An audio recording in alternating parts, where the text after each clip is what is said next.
নবীর সুন্নাহ দ্বারা উদ্দেশ্য নবী যা করতে বলেছেন তা করা, নবী যা নিষেধ করেছেন তা থেকে বিরত থাকা। বর্তমান সমাজে আমরা মুসলমান অনেক সময় না বুঝে রাসূল সাল্লাল্লাহু আলাইহি সাল্লামের মহব্বত প্রকাশ করতে গিয়ে আমরা ভুলভাবে প্রকাশ করি। নবীজিকে মহব্বত করতে হবে এই দুই জিনিস অনুযায়ী, কোরআন সুন্নাহ অনুযায়ী। যেহেতু নবী রেখে গেছে কয় জিনিস? দুই জিনিস।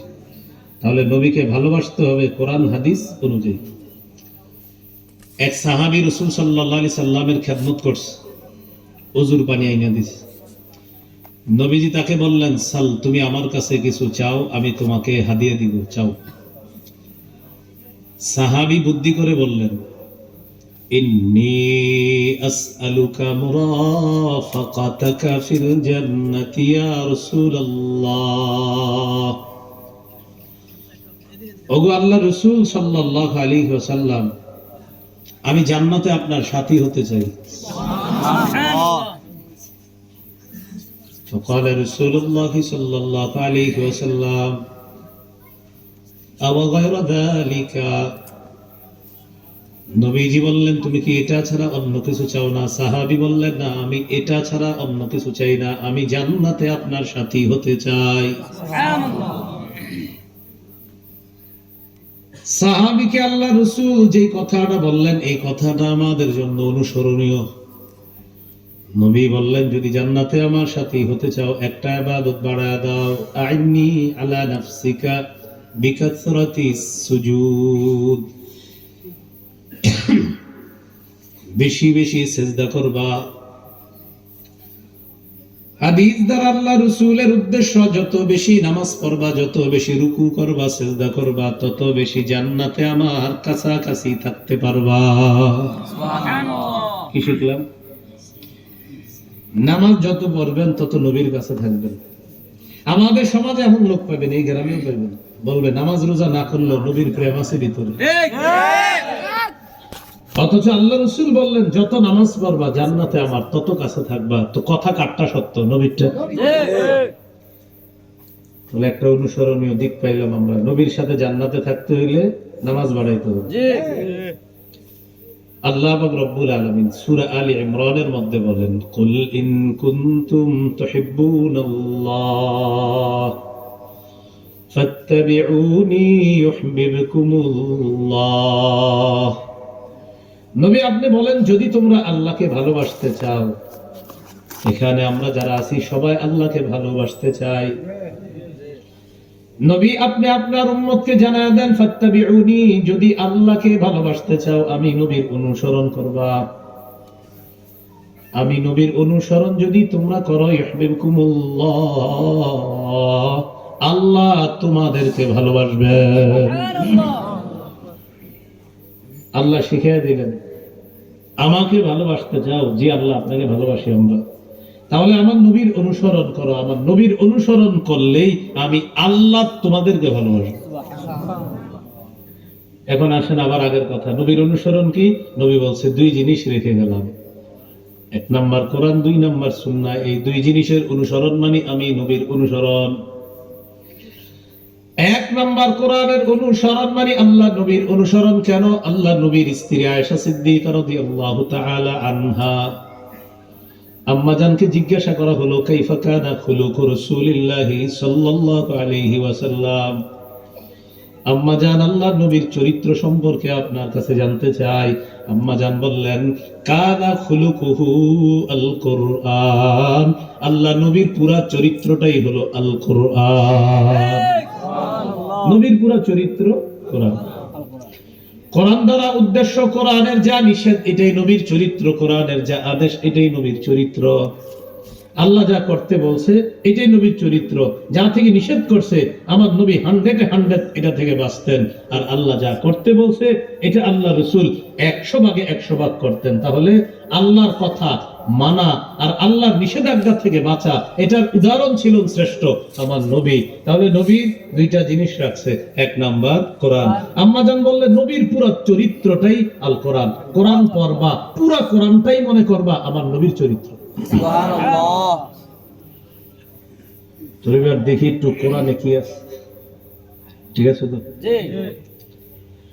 কোরআনের সূরা আনআমের 120 নম্বর আয়াতে আল্লাহ বলেন ওয়াদারু যাহিরাল ইসমি ওয়া বাতিনা, তোমরা প্রকাশ্য গুনাহ ছেড়ে দাও, গোপন গুনাহ ছেড়ে দাও। এটা কোরআনে আছে। তাহলে গুনাহ ছেড়ে দেওয়া মানে আল্লাহ নবীর অনুসরণ করা। কারণ আম্মা জান বলছেন পুরা কোরআন হলো আল্লাহ নবীর চরিত্র। আয়াতের মাধ্যমে বোঝা যায় কোন উম্মত যদি গুনাহ ছেড়ে দেয় এটা আল্লাহ নবীর একটা অনুসরণ হবে, কারণ আমার নবীর আগে পরে কোনো গুনাহ নাই। আল্লাহ তাআলা সূরাতুল ফাতহির 1 নম্বর আয়াতে বলেন আমার নবীর আগে কোনো গুনাহ নাই, পরে কোনো গুনাহ নাই।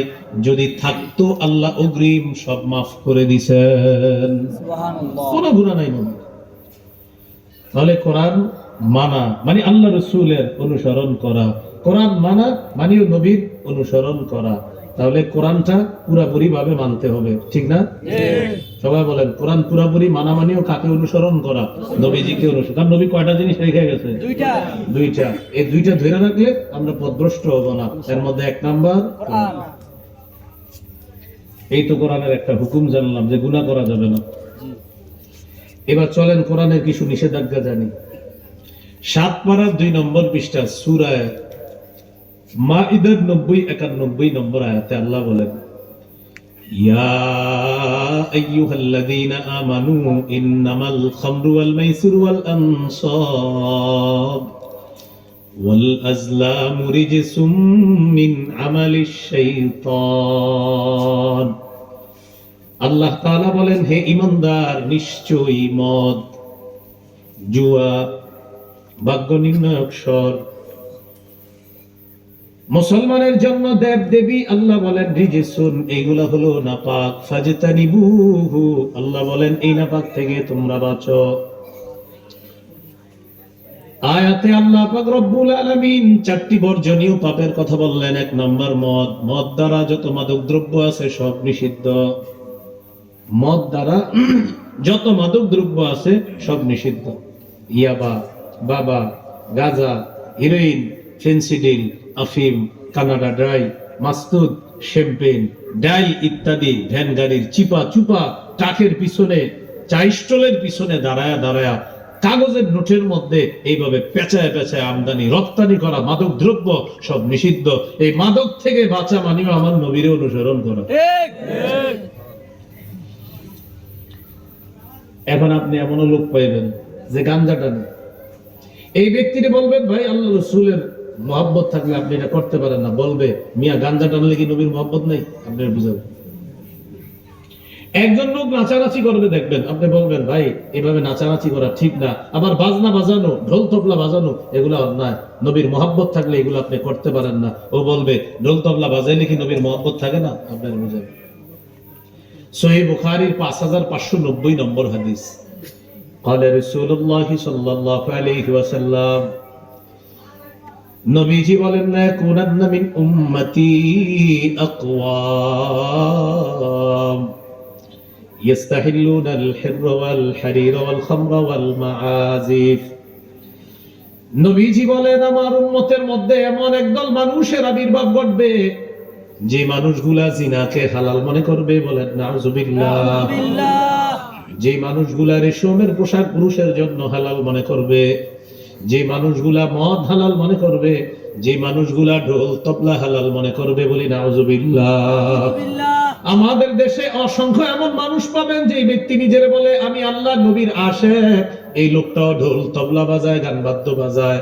যে ব্যক্তি গান বাজায় আবার নবীর নিজের আশিক দাবি করে, নিঃসন্দেহে এটা নবীর আশিক না, এটা নবীর দুশমন। কথা বুঝতেছেন তো? বলে গান বাদ্য বাজায় আবার বলে আমি নবীর আশিক। নবীর আশিক কেমনে গান বাজায়? নবীর আশিক গান বাজাইতে পারে না। আবার আমি বক্তব্য দিছি না, অনেকে আপনারে পাল্টা এসে বোঝাবে আরিফ বিন হাবিব বললে হবে, বলবেন আরিফ বিন হাবিব বলে নাই, বুখারীর 5590 নম্বর হাদিস বলছে। কি শিখলাম? গান বাদ্য হারাম। বলেন গান বাদ্য কি হারাম? আমার মতো কোন লোক আপনার মাইকের সামনে বসে আবার দলিল দিবে, বলবে গান বাদ্য হারাম, হুজুরে এই বিদ্যাটা কাজে পাইছে, কিন্তু আরেকটা বিদ্যা আছে মারিফতের বিদ্যা, সেটা হুজুর এখনো পায়নি। এটা বলবো প্রিয় ভাইরা, আপনারা মহব্বতের মানুষ এখানে আসছেন, কষ্ট করে বসে শুনতেছেন, আল্লাহ রাসূল যা বলছে সেটা চিন্তা করেন, এটা গ্রহণ করা, এটাকে প্রকৃত আশিক রাসূল বলে। নবী যা থেকে নিষেধ করছেন এটা থেকে বিরত থাকা, তাকে প্রকৃত আশিক রাসূল বলে। ভাইজান বাইরের আওয়াজটা একটু কমান, আপনি বারবার মেশিনে হাত দিয়ে কমান একটু, বাইরেরটাও কমান, একটু কমান, হালকা, বেশি কমায় না, হালকা কমাই নিতে হয়। তাহলে একটা হলো মাদক দ্রব্য, আয়াতে সূরা মাইদার 90 নম্বর আয়াত, মাদক দ্রব্য হালাল না হারাম? এটা নিষিদ্ধ। এবার আপনাদেরকে একটু বলি, আমাদের দেশে এই বছর হয়েছে একটা অনুষ্ঠান, প্রতি বছর হয়, যেখানে 3 দিন বা কয়েকদিন অনুষ্ঠান হয়, সেখানের মূল কাজ গাঞ্জা টানা। ওখানের গাঞ্জাখোরেরা এবছর আবেদন জানাইছে যেন বাংলাদেশে রাষ্ট্রীয়ভাবে গাঞ্জা বৈধ করা হয়। তারা এই ব্যাপারে ওই এলাকার প্রশাসনের সাথে কথা বলছে। প্রশাসনের সাথে কথা বলার পর প্রশাসন বলল যে আপনাদের সাহস কত বড়, এইভাবে মাদকের ব্যাপারে আপনারা এখানে কথা বলেন। তখন এক মুরব্বী দাঁড়ায় বলতেছে, স্যার যদি গাঞ্জা বন্ধ করেন এখানে 30 জন লোক আসবে না। মুরব্বীর কথাই বোঝা যায় উনি দায়িত্বশীল, যে মূলত ওইখানে মানুষ কোন প্রেমের কারণে যায় না, গাঞ্জার প্রেমে যায়। কিন্তু আপনারা ভাব ধরে বুঝাবে কি যে আমি জগতে নাই, আমি অন্য জগতে আছি, আমি ভব সংসারে নাই, গাঞ্জা বন্ধ করেন, দেখবেন হ্যাঁ সব ঠিক আছে। তাহলে বলেন মাদক দ্রব্য গ্রহণীয় না বর্জনীয়? বর্জনীয়।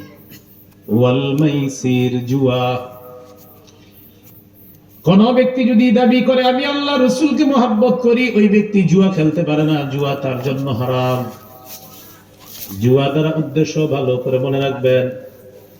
রাস্তাঘাটে দেখবেন চা দোকানের সামনে খেলা দেখে কয়েকজন যুবক, খেলার মাঝে হঠাৎ একজন আর একজনকে বলে এই ওভারে 10 রান হবে, বা এত রান না হলে এত, হলে এত। আছে খেলার টান টান উত্তেজনাকর মুহূর্ত, ওই মুহূর্তে দেখবেন একজন আরেকজনকে বলে এই বলে 6 হবে, 4 হবে, হলে এত, না হলে এত। এটাকে বলে চলন্ত জুয়া। আরেকটা জুয়া আছে, এটা হলো মোবাইলের অ্যাপস এর মাধ্যমে জুয়া খেলা। মোবাইলের অ্যাপস, মোবাইলের অ্যাপস এই জুয়ার অ্যাড দেয়। আবার বাংলাদেশে আমরা যাদেরকে সেলিব্রিটি মনে করি তারা এই জুয়ার অ্যাড দেয়। জুয়া গ্রহণীয় না বর্জনীয়? জুয়া বর্জনীয়। যারা জুয়ার অ্যাড দেয় তারাও বর্জনীয়। সামনে পাইলে জুতার বাড়ি গ্রহণীয়। তাহলে জুয়া নিষেধ, হারাম। কোন ব্যক্তি জুয়া খেলবে আর বলবে আমার মধ্যে রাসূল সাল্লাল্লাহু আলাইহি সাল্লামের মহব্বত আছে, মিথ্যা কথা। সে মিথ্যা দাবিদার, সে আল্লাহ রাসূলকে মহব্বত করে না। নবীর মহব্বতের মানুষ জুয়া খেলতে পারে না। এরপরে আল্লাহ বলেন ওয়াল আনসাব, মুসলমানের জন্য দেব দেবী হারাম। মুসলমানের জন্য দেব দেবী হারাম।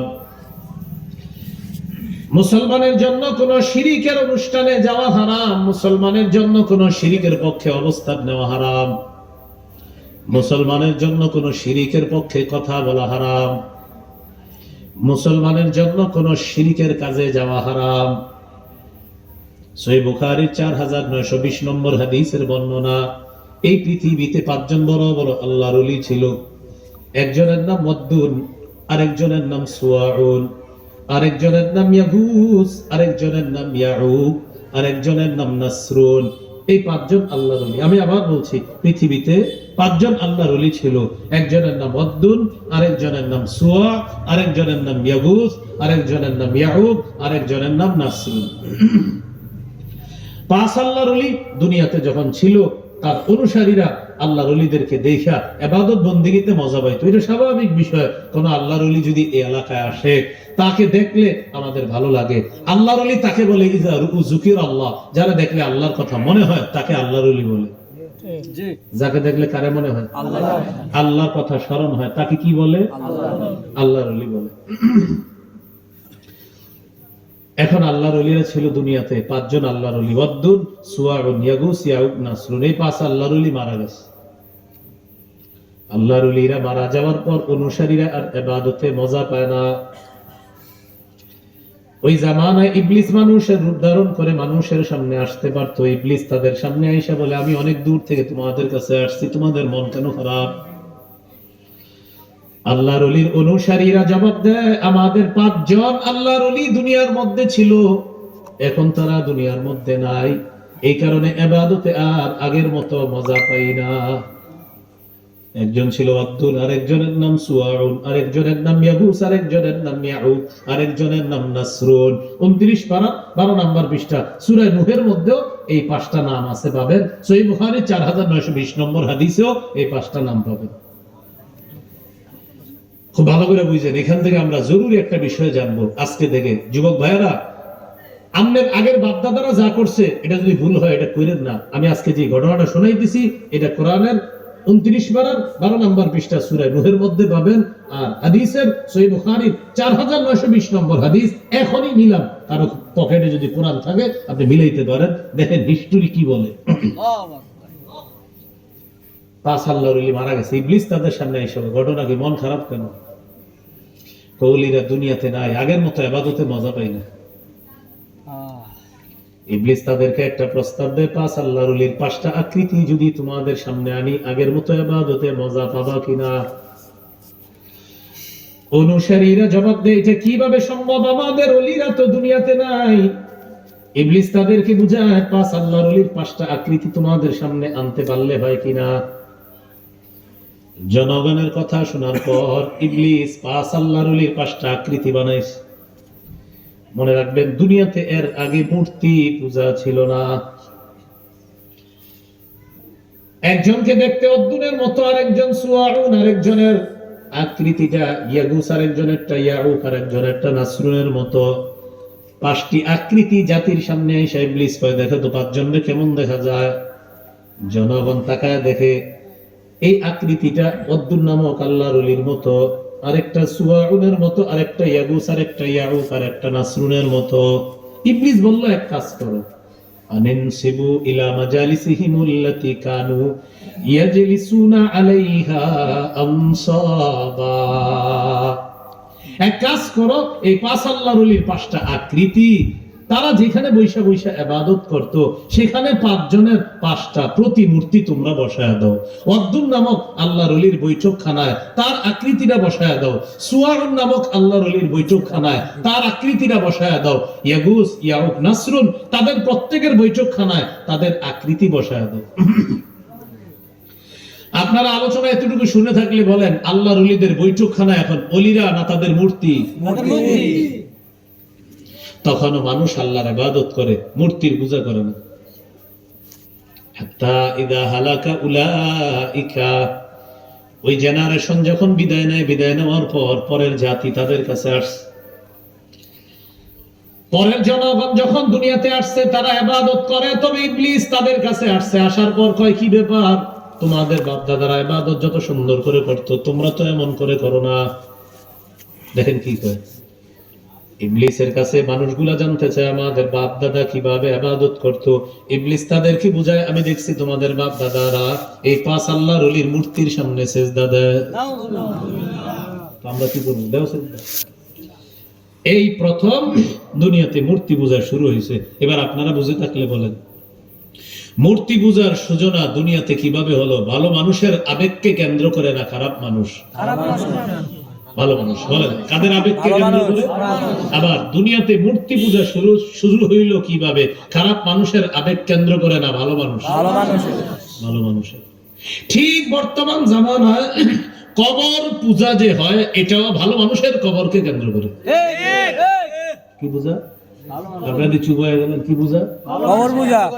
কবর কবর। আমি তো আশাবাদী আপনারা কেউ কবরে সিজদা দেন এখানে যারা আছেন? আপনারা টেনশনে পড়ে গেছেন, সবাই তো চুপ হয়ে গেছেন, কি কয়? আপনারা কি কেউ সিজদা দেন?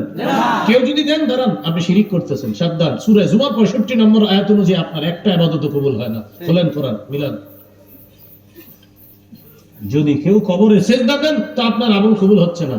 সূরা জুমার 65 নম্বর আয়াত, মিলান, এখনই মিলান। লা ইন আশরাকতা, যদি শিরিক করো, লা ইয়াহমাতান্না আমালুক, তোমার সব আমল বরবাদ। তাহলে আল্লাহর ওলির আবেগকে কেন্দ্র করে মূর্তি পূজা দুনিয়াতে শুরু হলো। ঠিক শাহজালাল রহমতুল্লাহি আলাইহি, কত বড় আল্লাহর ওলি বাংলাদেশে আসছে দাওয়াত দিতে। শাহ পরান রহমতুল্লাহি আলাইহি কত বড় আল্লাহর ওলি দুনিয়াতে আসছে দাওয়াত দেওয়ার জন্য, আমাদের বাংলাদেশে আসছে। ইয়ামান থেকে আল্লাহর ওলিরা আসছে আমাদেরকে দাওয়াত দেওয়ার জন্য, শিরকের বিরুদ্ধে কথাও শেখানোর জন্য আসছে। বেদাতের বিরুদ্ধে আমাদেরকে যারা দাওয়াত দিছে তাদের আল্লাহর ওলির কবরটা কেন্দ্র করে যদি বেদাত হয়, শিরিক হয়, সেই শিরিক গ্রহণীয় না বর্জনীয়? এটা বুঝাইতে আসছে। আপনাদের থাকতে বলতেছেন, আমি জীবন দশায় তোমাদেরকে একটা বিষয় জানতে চাই, আমি ইন্তেকাল করার পর আমাকে যেখানে রাখা হবে এই কবরের সামনে দিয়ে যদি তোমরা কখনো যাও, আমার কবরকে কি তোমরা সেজদা করবা? সাহাবী চুপচাপ, আল্লাহ রাসূলের কথায় কোনো জবাব দেয় না। নবীজি বলেন, শোনো, দুনিয়াতে জীবিত অবস্থায় যেমন আমার পায়ে সেজদা দেওয়া শিরক, আমার পায়ে সেজদা দেওয়া হারাম, আমি ইন্তেকালের পর যেখানে আমাকে সমাহিত করবা সেখানে সেজদা দেওয়া হারাম, সেখানে সেজদা দেওয়া শিরক। আমাদের নবীর চাইতে বড় আল্লামা মুফতি মুহাদ্দিস শাইখুল হাদিস পীর মাশায়েখ দুনিয়াতে আসে নাই, আসবে না। আমার নবীকে সেজদা দেওয়া শিরক, আমার নবী যেখানে আছে সেখানে সেজদা দেওয়া যদি শিরক হয়, দুনিয়ার অন্য কোন আল্লাহর ওলি পীর মাশায়েখ শাইখুল হাদিস মুফতি মুহাদ্দিসের কবরে সেজদা দেওয়া শিরক, তার পায়ে সেজদা দেওয়া শিরক। কথা বলছেন? আমাদের সমাজের মানুষ একটা ভুল করে, কি জানেন? 365 দিন আল্লাহরে সেজদা দেয়, হঠাৎ একদিন গ্রুপ বাইন্দা কোথায় জানি যায়, যাওয়ার পর পরে আসে, ইমাম সাহেব কয় কই গেছিলেন? গেছিলাম এক জায়গায়। অন্য কোথাও সেজদা টেজদা দিছেননি? কয় দিলেও একটা সেজদা দিছে, এটার নাম তাজিমি সেজদা। বলেন কি সেজদা?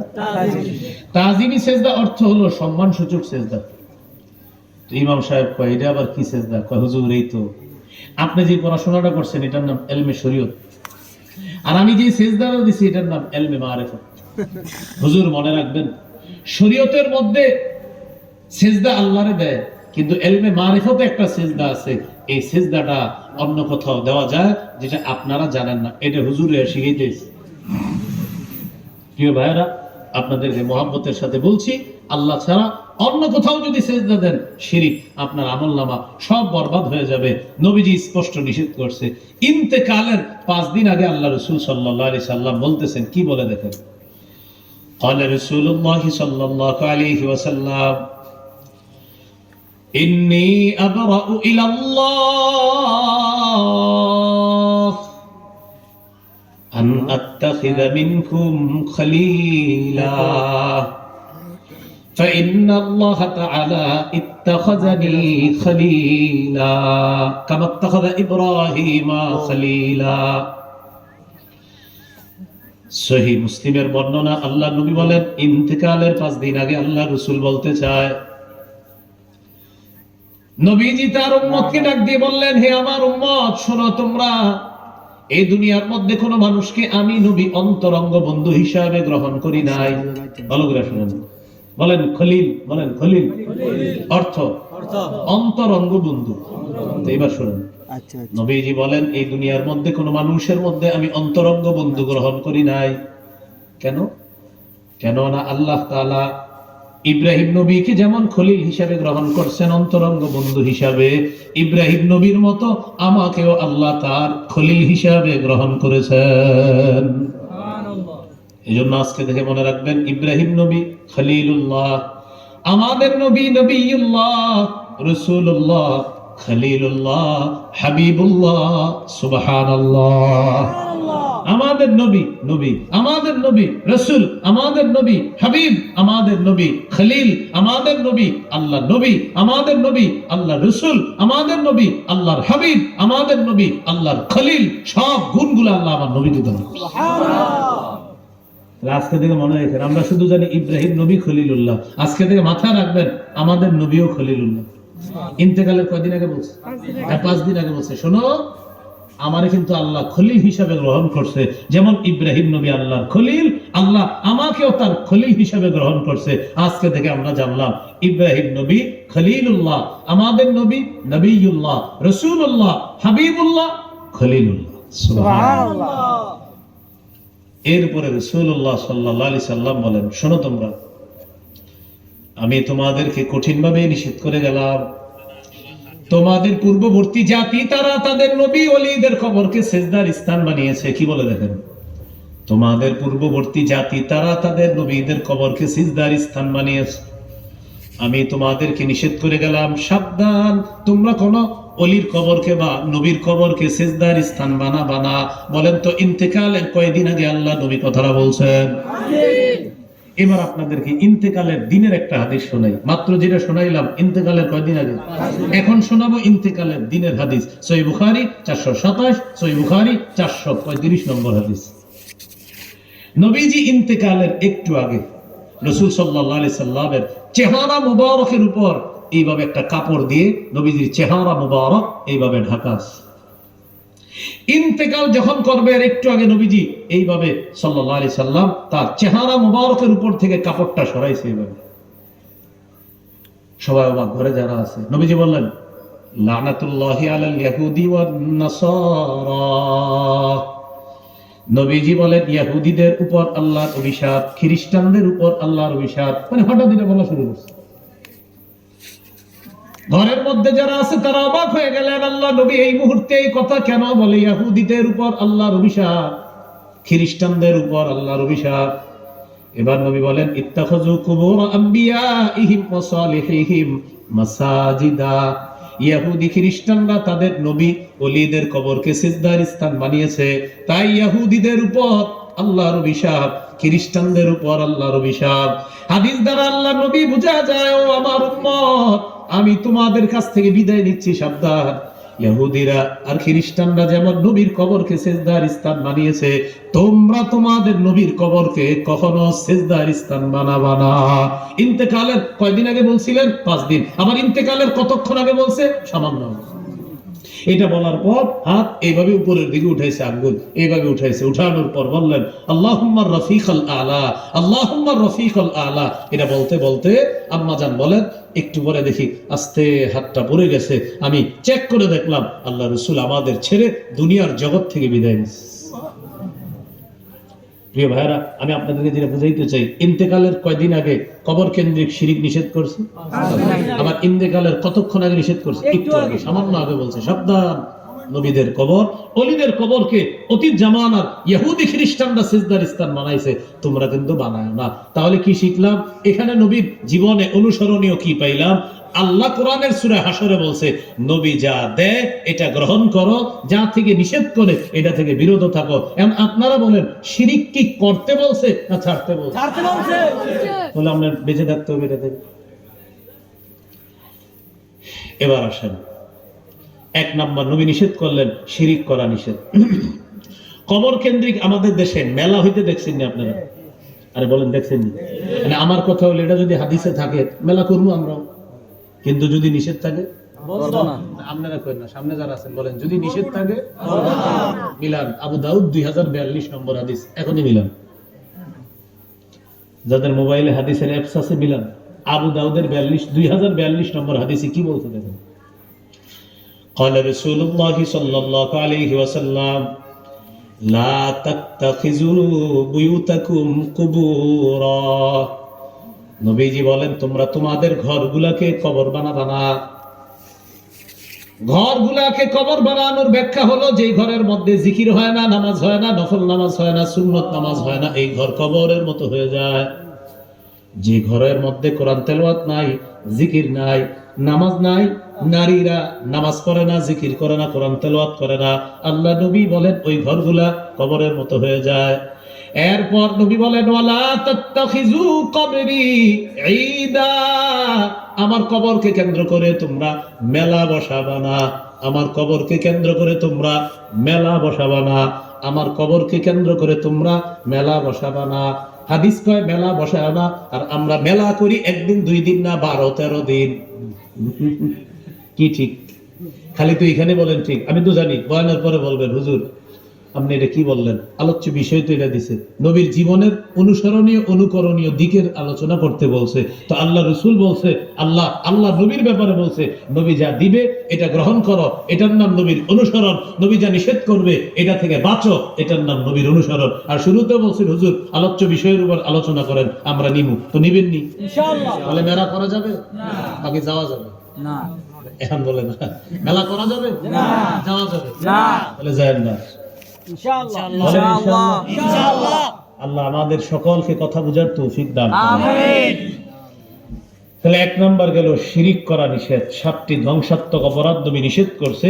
এক নাম্বার শিরিক করা নিষেধ। আর কোরআনের সূরা হাসরে বলছে নবী যা থেকে নিষেধ করছে এটা থেকে বাঁচো। আসেন হাদিসে 2 নাম্বার নিষেধাজ্ঞা, ওয়াসসিহরু, জাদু করা নিষেধ। জাদু করা, একটা মেয়ের আপনি বিয়ে করতে পারতেছেন না, এখন এর জাদু করে বসে দিয়েছেন যে ওরে আমি পারবো না বিয়ে করতে, তোরে কারো কাছে বিয়ে বইতেও দিব না জাদু করে। ভাই এগুলা করেন না। কোন মেয়েকে যদি আপনি বিয়ে করতে না পারেন, বাস এটা আল্লাহ আপনার ভাগ্যে রাখে নাই, বিয়ে করতে পারেন নাই, এই জন্য মেয়েটারে জাদু কইরা ওর পরিবারটারে আপনি ধ্বংস করে দিয়েন না। জাদু করা নিষেধ, কুফরি করা নিষেধ। আপনাদের এলাকায় কারো ঘরের মধ্যে যদি এমন হয় যে কোনো মেয়েকে জাদু কুফরি করার কারণে আপনাদের মনে হচ্ছে তার বিয়ে হচ্ছে না, তাহলে ওই মেয়েকে বলবেন সূরা বাকারা তেলাওয়াত করতে। কোন সূরা? সূরা বাকারা। সূরা বাকারা তেলাওয়াত করতে বলবেন যার বিয়ে হচ্ছে না। অথবা আপনাদের সন্দেহ হচ্ছে যে ওরে মনে হয় কেউ জাদু টুনা করছে, মা বাবা আপনারাও সূরা বাকারা পড়বেন আর আপনার ওই মেয়েকে সূরা বাকারা পড়তে বলবেন। সহিহ মুসলিমের হাদিস, লা তাস্তাতিউল বাতালা, সূরা বাকারা যেই ঘরে পড়বে জাদুকরেরা ওই ঘরের ক্ষতি করতে চায়, আর সূরা বাকারা জাদুকরদের থেকে ফাইট করতে থাকে। এক সময় সূরা বাকারা জিতে যায়, জাদুকরেরা হেরে যায়। আল্লাহু আকবার। এটা পড়ে না বললেও, কারণ 286 আয়াত কে পড়বে? বড় প্রায় 2.5 পারার কাছাকাছি, 2 পৃষ্ঠা কম, 2.5 পারা। তাহলে নবী যা নিষেধ করছেন তা থেকে বিচে থাকা, বিরত থাকা। জাদু করতে বলছেন না নিষেধ করছেন? তাহলে জাদু করা যাবে না। আমাদের সমাজে একজন আরেকজনের ব্যবসার উন্নতি দেখতে পারে না, একজন আরেকজনের ক্ষেতের ফসল ভালো দেখতে পারে না, ক্ষেতের ফসল ক্ষতি করার জন্য ওই ব্যক্তিকে জাদু করে কুফরি করে তার মাছের ব্যবসা ধ্বংস করে দিতে চায়। হাদিসের মধ্যে আসছে আল্লাহ নবী বলেন, কোন ব্যক্তি যদি আরেক ভাইয়ের জন্য উন্নতির দোয়া করে, ফেরেশতা ওই মুহূর্তে আল্লাহর কাছে বলে, আল্লাহ এই ব্যক্তি আরেকজনের জন্য যেমন উন্নতির দোয়া করছে, আল্লাহ আমি ফেরেশতা তোমার কাছে তার ব্যবসার উন্নতির জন্য দোয়া করলাম। আপনি আরেকজনেরটা ক্ষতি করেন না, আরেকজনের জন্য বলবেন আল্লাহ আমার ভাইয়ের ব্যবসায় বরকত দেন। আপনার কাদের কাছে একজন ফেরেশতা আল্লাহকে বলে, আল্লাহ ও যেমন আরেকজনের জন্য উন্নতির দোয়া করছে, আমি ফেরেশতা আপনার কাছে দোয়া করলাম ওর ব্যবসায় আপনি বরকত দিয়ে দেন। তাহলে 7টি ধ্বংসাত্মক অপরাধ আল্লাহ বলেন। 1 নাম্বার শিরিক করা, 2 নাম্বার জাদু করা, 3 নাম্বার ওয়াকাতলুন নাফসিল্লাতী হারামাল্লাহু ইল্লা বিল হক, অন্যায়ভাবে কাউকে হত্যা করা। আমাদের বাংলাদেশে এখন হত্যাকাণ্ড করা এটা একটা সহজ বিষয়। একজন মারে 50 জন ভিডিও করে, মাইক দিয়ে ঠিক মতো হয় কিনা? একজন আরেকজনকে মারে ভিডিও করে 20-30 জন, হ্যাঁ মারেন মারেন আরো মারেন মারেন ঠিক মতো মারেন। এর আগে বাধা দিলেই তো হয়, বাধা দেয় না। কেন বাধা দেয় না? যদি মাইক না হয় আমার ভিডিও হবে না, ভিডিও না হলে ফেসবুকে আপলোড দেওয়া যাবে না, ফেসবুকে না দিলে আমার পেজটা রিচ হবে না, এটা দাঁড়াবে না পেজটা। তাই কি করে একজন মানুষ মরুক, প্রয়োজনে আমার ফেসবুক তাও পৃথিবীবাসী চিনুক, ও মইরা হইল। মিট ফুটে যে যারে মারছে একজন আরেকজনে মারছে, কেন সব ব্যবসায়ী ভিডিও করতেছে, তো 10 জন এসে ধরলেই তো। একটু মন দিয়ে বুঝেন, আপনাদের এই প্যান্ডেলের উপরে এই মুহূর্তে একটা চড়ুই পাখি যদি বসা থাকে, এই মুহূর্তে 2 ছেলে এই রাস্তা দিয়ে যাইতেছে, হাঁটতে হাঁটতে এই পাখির উপরে একটা গুলেল মারছে, এইভাবে মাইরা পাখিটারে মাইরা ফেলছে, চড়ুই পাখি। নাসাই শরীফের বিশুদ্ধ হাদিস, চড়ুই পাখি কিয়ামতের ময়দানে ওর বিরুদ্ধে আল্লাহর কাছে মামলা করবে। قال رسول الله صلى الله عليه وسلم من قتل عصفورا عبسا عج الى الله يوم القيامه। নবীজি বলেন, কোন ব্যক্তি যদি কোন চড়ুই পাখিকে অনর্থক হত্যা করে, অন্যায়ভাবে হত্যা করে, চড়ুই পাখি কিয়ামতের ময়দানে আল্লাহর কাছে মামলা দায়ের করবে। আল্লাহকে বলবে, আল্লাহ ইন্না ফুলানান কাতালানি আবাসা ওয়া লাম ইয়াকতুলনি লিমান ফাআ। মাবুদ গো, ওই ব্যক্তি অনর্থক আমাকে হত্যা করেছে, কোন উপকারে আমাকে হত্যা করে নাই। আল্লাহ লোকটা যদি আমাকে বিসমিল্লাহ বলে জবাই করে খাইতো, আমার কোনো অভিযোগ আপনার কাছে ছিল না আল্লাহ। এই লোকটা আমাকে শুধু শুধু হত্যা করছে আল্লাহ, আমি চড়ুই পাখি আপনার কাছে বিচার দিলাম। চড়ুই পাখি যদি মানুষের বিরুদ্ধে মামলা দায়ের করে, তাহলে চিন্তা করেন কোন মানুষ যদি কোন মানুষকে হত্যা করে, এই ব্যক্তির কি অবস্থা হবে কিয়ামতের ময়দানে? চড়ুই পাখি মানুষকে ছাড়বে না, তো মানুষ হত্যা করলে কি অবস্থা হবে? তাহলে বলেন, হত্যা করা এটা গ্রহণীয় না বর্জনীয়? আল্লাহ বলছে আমার রাসূল যেটা থেকে নিষেধ করে এটা থেকে বাইচা থাকো। আমার নবী বলছে কত্তুর না, হত্যা করা এটা অন্যায়, এটা অপরাধ, এটা করবা না। 4 নাম্বার, 4 নাম্বারটা আপনারা বললে আমি বলতে পারি। সবাই বলেন, বলবো? আরো জোরে বলেন। ওয়া আকলুর রিবা, সুদ খাওয়া। আমার আগের হুজুর আলোচনা করছে এই বিষয়ে। কি খাওয়া? হ্যাঁ, সবাই বলেন। হয় নাই, আরো জোরে। সুদ খাওয়া। যারা খান তারা সহ বলেন, কি খাওয়া? সুদ খাওয়া। এটা নবী নিষেধ করছে। ইবনে মাজার হাদিস 2273 নম্বর হাদিসে রাসূল সাল্লাল্লাহু আলাইহি সাল্লাম বলেন, قال رسول الله صلى الله عليه وسلم أتيت ليلة أسري بي على قوم بطونهم كالبيوت فيها الحيات ترى من خارج بطونهم।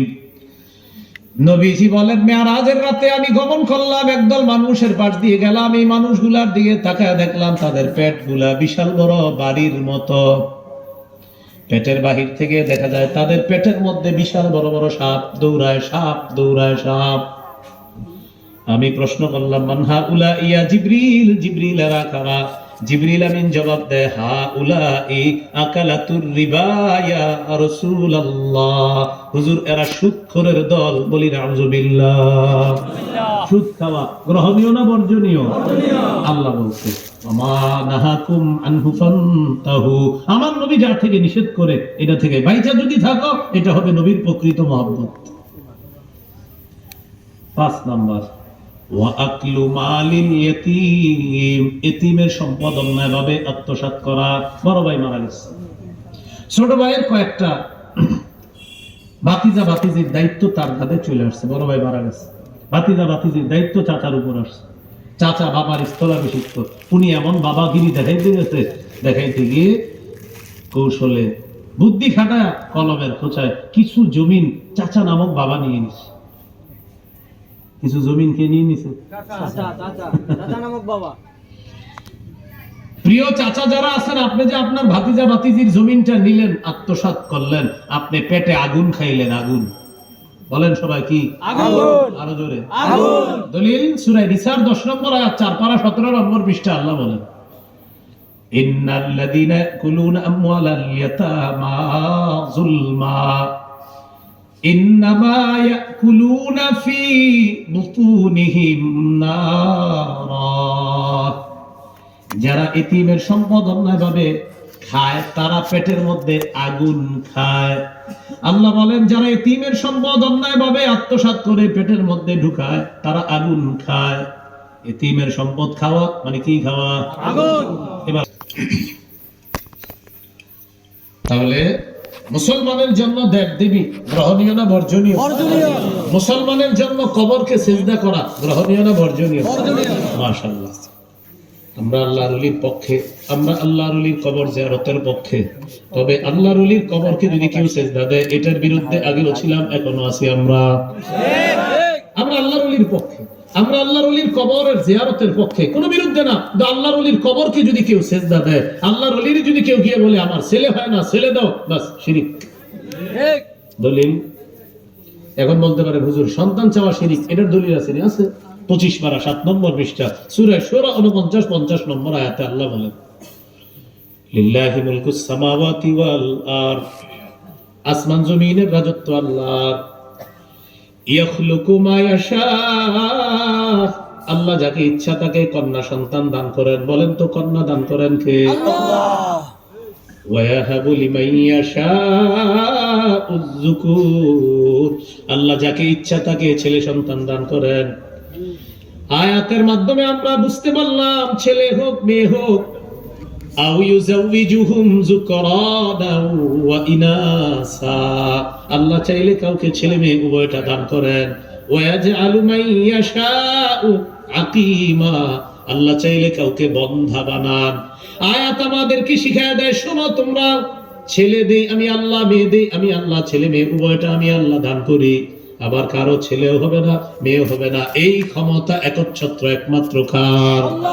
আল্লাহ। এই আয়াত থেকে আমাদের আকীদা, ছেলে দেয় আল্লাহ, মেয়ে দেয় আল্লাহ, ছেলে মেয়ে দুইটা দেয় আল্লাহ, ছেলেও হবে না, মেয়ে হবে না, এই ক্ষমতাও আল্লাহ। এটা আমাদের আকীদা। কেউ যদি কোনো খবরের সামনে গিয়ে বলে, ও বাবা আপনার কাছে আসছি একটা ছেলের ব্যবস্থা করেন, বাস শিরিক। সূরা জুমার 65 নম্বর আয়াত, তার সব আমল বরবাদ হয়ে যাবে।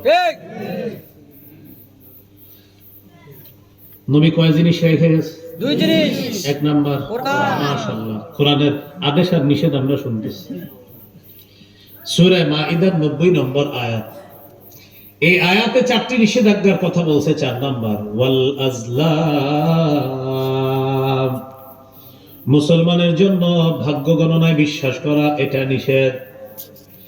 কোন গণকের কাছে গেলেন, যাওয়ার পর গণক আপনার হাত দেখা বলল কিছু সমস্যা আছে। টিয়া পাখি, ময়না পাখি আপনার হাতের মধ্যে ছেড়ে দিয়ে বলল, যদি আপনার হাতের টাকা নেয় বুঝতে হবে আপনার ভাগ্য ভালো, আর যদি টাকা না নেয় বুঝতে হবে ভাগ্য খারাপ। তো দেখবেন 500 টাকা নিয়ে দাঁড়াইবেন, টিয়া পাখি নিয়ে যায়, 20 টাকা দেন, দিব না। তাহলে কেমনি ভাগ্য ভালো খারাপ হলো? 500 নেয়, 20 নেয় না। শিখায়, টিয়া পাখি ময়না পাখি প্র্যাকটিস করাইছে। ও আপনার হাতে 500 থাকবে, নিবে, বলবে আপনার মাশাআল্লাহ ভালো অবস্থা। আর যদি নোট একটু ছোট হয়, এটা নিব না, বলবে একটু সমস্যা আছে। আগামী চন্দ্র মাসের প্রথম মঙ্গলবার সূর্য ডুবার আগে আমার কাছে আসবেন 1201 টাকা নিয়ে। 1 টাকা যেটা হবে এটা টাকা হলে হবে না, পয়সা হতে হবে, সেটা আবার পিতলের কালার হতে হবে। 11টা কালো মুরগির ডিম নিয়ে আসবেন, 4টা লাল মোরগের গোস্ত আমার অবশ্যই চাই, 4টা লাল মোরগ, 11টা কালো মুরগির ডিম নিয়ে আসবেন। প্রচন্ড ঠান্ডা পানির মধ্যে সকালে একটু দাঁড়ায় থাকবেন। এগুলো যখন বলে, যে সামনে যায় জ্যোতিষীর কাছে, এভাবে কি মনে হয় হইলে হইতেও পারে না, এরকম কয়। এবার নবী কি বলে দেখেন। নবী কথা কি জ্যোতিষীরটা গ্রহণীয় না নবীরটা? قال رسول الله صلى الله عليه وسلم من أتى عرفا أو كاهنا فصدقه بما يقول فقد كفر بما أنزل على محمد صلى الله عليه وسلم। নবীজি বলেন, কেউ যদি কোনো গণকের কাছে যায়, জ্যোতিষীর কাছে যায়, যাওয়ার পর যদি গণকের কথা বিশ্বাস করে, নবীজি বলেন এই ব্যক্তি, আমি নবী মুহাম্মদ সাল্লাল্লাহু আলাইহি ওয়াসাল্লামের উপর যে বিধান আল্লাহ নাজিল করছেন, যে শরীয়ত আল্লাহ দিয়েছেন, গণকের কথা বিশ্বাস করা মানে আমি নবীর গোটা দ্বীন অস্বীকার করা। কেউ যদি গণকের কথা বিশ্বাস করে, রাসূল সাল্লাল্লাহু আলাইহি সাল্লামের যে দ্বীন আমাদের কাছে রেখে গেছে, সে পুরাটা অস্বীকার করছে। নবী আমাদের কাছে রেখে গেছে কয় জিনিস? 2 জিনিস। গণকের কথা বিশ্বাস করা মানে কোরআন অস্বীকার করা, হাদিস অস্বীকার। ঠিক। আল্লাহ আমাদেরকে ভুল বিশ্বাস থেকে হেফাজত করে। আমিন। চলেন আবার মূল আলোচনায় চলে যাই। নবী কয় জিনিস রেখে গেছে? 2 জিনিস। 1 কোরআন, 2 সুন্নাহ। এবার দেখি সুন্নাহর মধ্যে কি আছে। সহিহ বুখারীর বর্ণনা 2766 নম্বর হাদিস। এই হাদিসের মধ্যে আছে قال رسول الله صلى الله عليه وسلم, নবীজি বলেন ইজতানিবুস সাবআল মুবিকাত। নবীজি বলেন আমি তোমাদেরকে 7টি বিষয়ে সতর্ক করে গেলাম, 7টি বিষয় থেকে তোমরা বিরত থাকবা।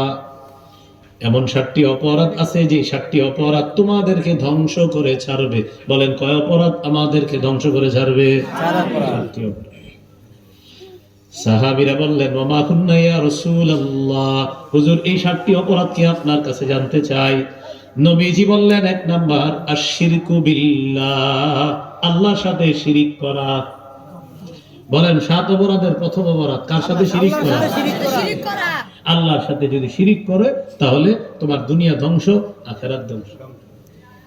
এক সাহাবী সফরে গেলেন, যাওয়ার পর দেখে ওই এলাকার নেতাকে, ওই এলাকার মানুষ সেজদা দেয়, নেতাকে মানুষ সেজদা দেয়।